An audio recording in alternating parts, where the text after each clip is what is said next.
Hi friends, मैं हूं आपका अपना प्रतीक और स्वागत करता हूं आप सबों का इस चैनल पर।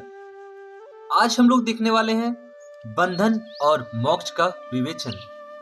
इस टॉपिक को शिव पुराण से लिया गया है।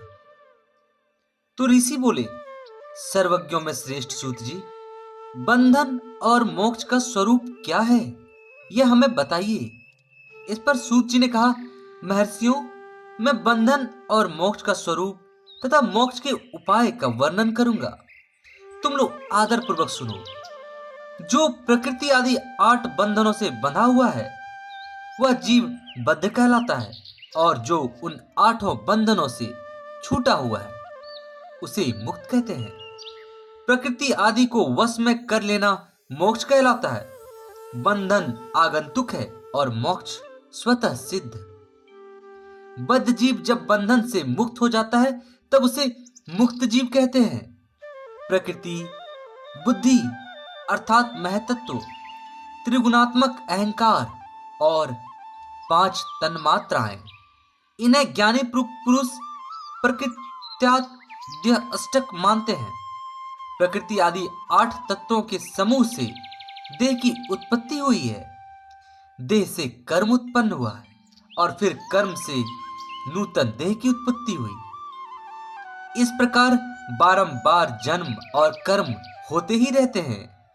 शरीर को स्थूल, सूक्ष्म और कारण के भेद से 3 प्रकार का जानना चाहिए। स्थूल शरीर जागृत अवस्था में व्यापार कराने वाला, सूक्ष्म शरीर जागृत और स्वप्न अवस्था में इंद्रिय भोग प्रदान करने वाला, तथा कारण शरीर सुषुप्त अवस्था में आत्म आनंद की अनुभूति कराने वाला कहा गया है।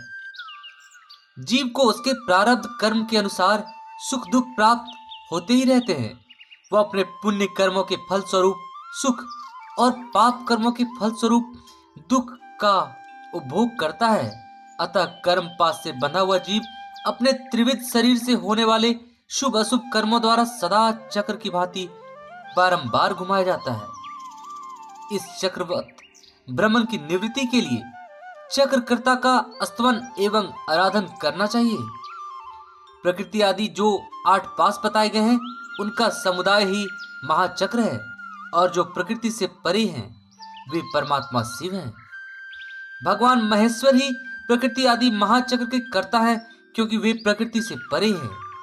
जैसे बकायन नामक वृक्ष का थाला जल को पीता है और उगलता है, उसी प्रकार शिव प्रकृति आदि को अपने वश में करके उस पर शासन करते हैं। उन्होंने सबको वश में कर लिया है, इसलिए वे शिव कहे गए हैं। शिव ही सर्वज्ञ, परिपूर्ण तथा निष्प्रिय हैं। सर्वज्ञता, तृप्ति, अनादि बोध, स्वतंत्रता, नित्य अलुप्त शक्ति से संयुक्त होना और अपने भीतर अनंत शक्तियों को धारण करना, महेश्वर के इन 6 प्रकार के मानसिक ऐश्वर्यों को केवल वेद ही जानता है।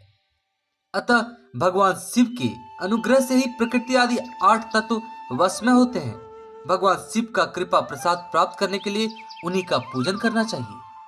अब यदि कहें कि शिव तो परिपूर्ण है, निष्प्रिय हैं, उनकी पूजा कैसे हो सकती है, तो इसका उत्तर यह है कि भगवान शिव के उद्देश्य से उनकी प्रसन्नता के लिए किया हुआ सत्कर्म उनकी कृपा प्रसाद को प्राप्त कराने वाला होता है। शिवलिंग में, शिव की प्रतिमा में तथा शिव भक्त जनों में शिव की भावना करके उनकी प्रसन्नता के लिए पूजा करना चाहिए। वह पूजन शरीर से, मन से, वाणी से और धन से भी किया जा सकता है। उस पूजा से महेश्वर शिव जो प्रकृति से परे हैं, पूजक पर विशेष कृपा करते हैं और उनका वह कृपा प्रसाद सत्य होता है। शिव की कृपा से कर्म आदि सभी बंधन अपने वश में हो जाते हैं। कर्म से लेकर प्रकृति पर्यंत सब कुछ जब वश में हो जाता है तब वह जीव मुक्त कहलाता है और स्वात्मा रूप से विराजमान होता है। परमेश्वर शिव की कृपा से जब कर्म जनित शरीर अपने वश में हो जाता है तब भगवान शिव के लोक में निवास का सौभाग्य प्राप्त होता है। इसी को सालोक की मुक्ति कहते हैं। धन्यवाद दोस्तों, चैनल पर बने रहें, वीडियो को लाइक करें और सब्सक्राइब करें।